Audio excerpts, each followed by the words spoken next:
So here's one for us this week. Someone's Okay. starting a luxury company.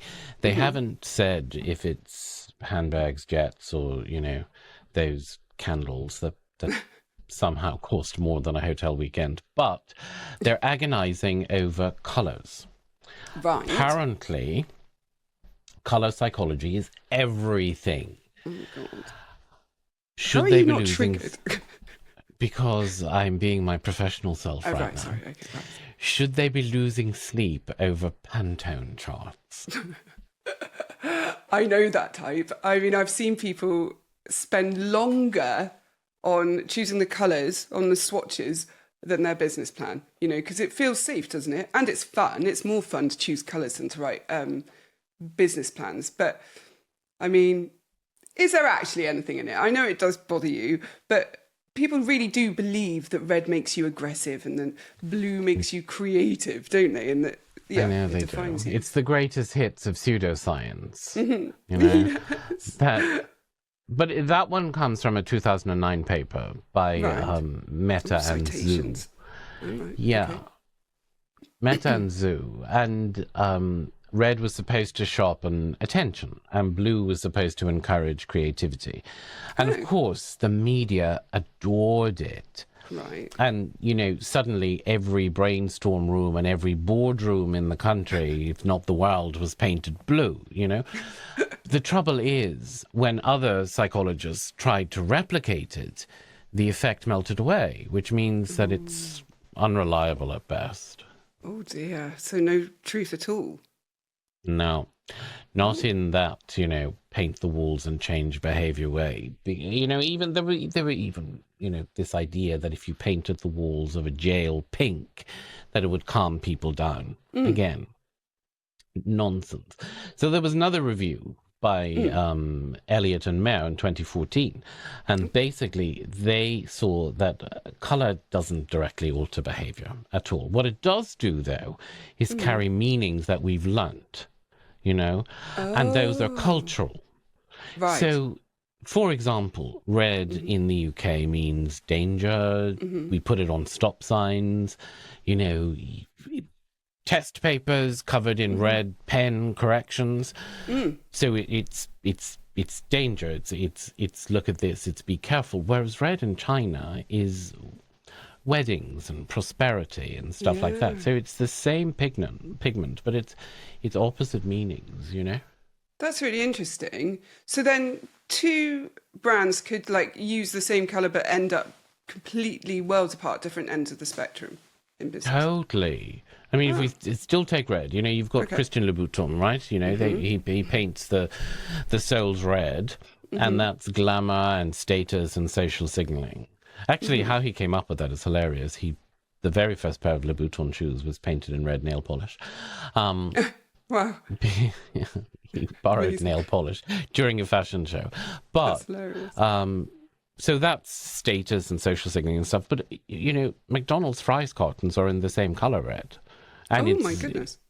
it's grease and drive-through and bad decisions at midnight. you know, Good decisions, maybe. well, it's possibly, but Coke, the same thing. Right. The Coca-Cola Red, that says mass market sugar drink, doesn't it? Yeah. Whereas Valentino's red gowns, which pretty much became his signature in the 60s, basically he saw a woman in the Barcelona opera wearing scarlet and thought, this is the most amazing color, I love it. So he became known for this red. But they say couture and theater, and the thing is, the pigment didn't change, but just the meaning of it did. I'd never really have put Coke and Valentino in the same colour family at all. Fair, but Right. it's because the color isn't the story. Orange proves the point too. Hermes orange. People hold their breath and stop breathing basically before they lift the lid of an Hermes box, right? Yeah. Do they do the same thing with EasyJet? Because it's EasyJet orange is the same thing. But EasyJet says, scratch cards and seats that don't recline. I'm told. I've never been on an EasyJet flight. So if I have. orange itself was luxurious, then you know, flying to Alicante would be seen as a luxury holiday. Can you imagine? So then, wait, so was the Hermes orange deliberate then or not? No, not at all. During the Second World War, their usual packaging materials had run out. So their supplier only had orange board left, and that was going spare. So they took it. So it was a total accident, and then decades of consistency made it the iconic color that we know today. That's like weirdly comforting. I quite like that. It is, isn't it? You know, Tiffany's blue is the same thing. You know, Charles Tiffany, in the 1840s or so, picked it because turquoise jewelry was hugely fashionable. And if you stick with something long enough and, you know, you use it with consistency, now it makes people think of engagement rings faster than you can say, you know, 3 months salary. 3 months salary. That's actually, the 3 month salary is a whole other thing for a whole other conversation. But I it mean, is a thing. I nearly segued with you down there because I was just like, well, I wonder how many people can know about that. But we're not going down there. All right, I will stay on track then, because then, so from what you're saying, it sounds like the story comes first and then the colour follows. Exactly. Right? And, you know, humans have been attaching stories to colours for centuries. So in Imperial China, yellow was reserved for the emperor. And in fact, anyone caught wearing it could be punished and put to death.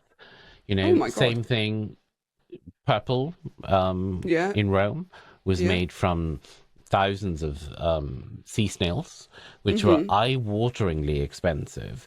So, of course, emperors claimed it. And then later European royals did the same thing. So Elizabethan England, for example, had sumptuary laws, which meant that wearing the wrong fabric or the wrong dye meant that you could be fined or punished. Imagine being arrested for wearing the wrong colour socks. Can you imagine? I mean, some people should be arrested for their sock choice, to be quite honest with you. Some socks should be arrested for the way in which they exist, quite honestly. But that's extraordinary, isn't it? I love that sort of thing. So the echoes of that then remain. You know, purple still feels regal, and yellow still has authority in East Asia, and even today brands fight over associations. Cadbury, for example, went to court a number of times to protect their purple wrappers because Nestle tried to sneak in with something similar. So it wasn't. It is hugely cheeky. So it wasn't about the hue. It was really about defending a century of meaning. Okay. I mean, I remember that with the Cadbury thing. But isn't British Racing Green another one? Oh, yeah. That's iconic, isn't it? You know, in the early 1900s, the Gordon Bennett Cup was held in Ireland, and British teams painted their cars dark green as a nod.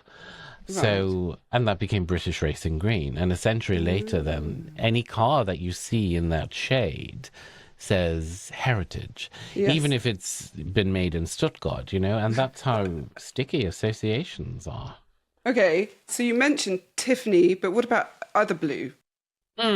Yeah, I mean, blue is a good one. So you've got the Tiffany blue, that's the little box that makes people hear wedding bells. But Cartier's Deep Navy says heritage and high jewelry, right? So, but what about Greg's blue? You know, that says, you know, a paper bag with lukewarm pasty on the high street. But it's the same colour family. I mean, your obsession with Greg's is starting to border on the unhealthy line, for sure. Maybe. But, I mean, the thing is, first you have to stop believing in magic colours. Right. Because if they existed, Dulux would run the luxury industry, and it doesn't, you know. Right. Secondly, you have to decide on your story. So, you know, if it's discretion and gravitas, then highlighter yellow is going to make you look like a nightclub flyer. Oh, so, yes. But, you know, if it's youth and playfulness, then Battleship Grey is going to be the kiss of death, isn't it? Yeah. Then... yeah. Whatever you pick, then stick with it. You know, Hermes orange only means Hermes because they never wavered from that colour. Yeah, absolutely. What if somebody's like already picked their colour, and now they're sitting here listening to this and they're panicking because they might feel like they put it wrong. Close down the company. It's over. So no, you know, unless it completely contradicts your story, then it's fine. You know, if it feels too loud, then mute it. If it's too drab, then brighten it up. I think the only real sin really is dithering about it, isn't it? Even a mediocre colour that's used consistently is going to gather meaning. You know, remember, Hermes didn't choose orange. Orange chose them. Yeah, I love that. That's so cool. Think of colour, I suppose, as a flag. So the flag itself won't win the battle. But if you fly it long enough and you win enough battles under that flag, then people are going to salute it, aren't they? I mean, this is you all over, turning branding into a battleground, a war. Like, yeah, well, me. I mean, blame the emperors and the snails. So for our question asker / founder of their new business, it's pick a colour that fits the story, use it everywhere, and focus on the service. Because the colour will gather its own meaning as you go on. Is that right?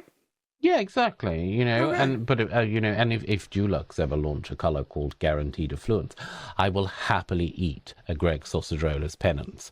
Until then, it's much more about craft and consistency. This is, see, unhealthy associations with Greg's.